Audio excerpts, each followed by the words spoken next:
শিল্প এমনই একটা সত্তা যেটা প্রত্যেকটা ব্যক্তি, প্রত্যেকটা কলাকুশলী যাদের মধ্যে এই শিল্প সত্তা বিষয়টা নিয়ে জন্মগ্রহণ করে, তাদের কিন্তু হয়তো কাজের পরিস্থিতি বা কাজের চাপ অনুযায়ী তারা কিন্তু অনেক ক্ষেত্রে বা ফ্যামিলিগত দিক থেকে নানান কিছু দিক থেকে অনেক সময় হয়ে ওঠে না।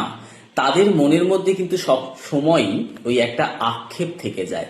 আর কোথাও যদি কখনো শুনতে পায় যে গানের অডিশন, অভিনয়ের অডিশন, নাচের অডিশন বা এরকম কিছু একটা, তো সেখানে কিন্তু তাদের মন সঙ্গে সঙ্গে বিচলিত হয়ে ওঠে।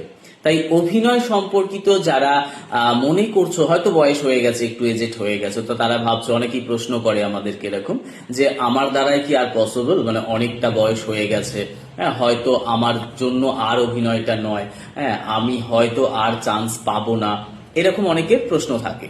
তো সেক্ষেত্রে আমি একটাই কথা বলবো যে অভিনয় কিন্তু আপনারা দেখতে পাচ্ছেন যে cinema, serial, web series, short film যেগুলো দেখছেন আপনারা, সেখানে কিন্তু প্রত্যেকটা বয়সের কিন্তু ছেলে মেয়েদের আমাদের প্রয়োজন হয়। তো সেক্ষেত্রে বয়সের কোনো সীমা নেই, অভিনয় চাইলে যে কোনো বয়সেই অভিনয় শেখা যায়। তাই যদি মনে হয় এখনো নিজের সত্তাটাকে তুলে ধরবো বা নিজের স্বপ্নকে বাস্তবায়িত করব, তাহলে কিন্তু অবশ্যই আমাদের স্ক্রিনে দেওয়া নাম্বারে ফোন করে চলে আসুন।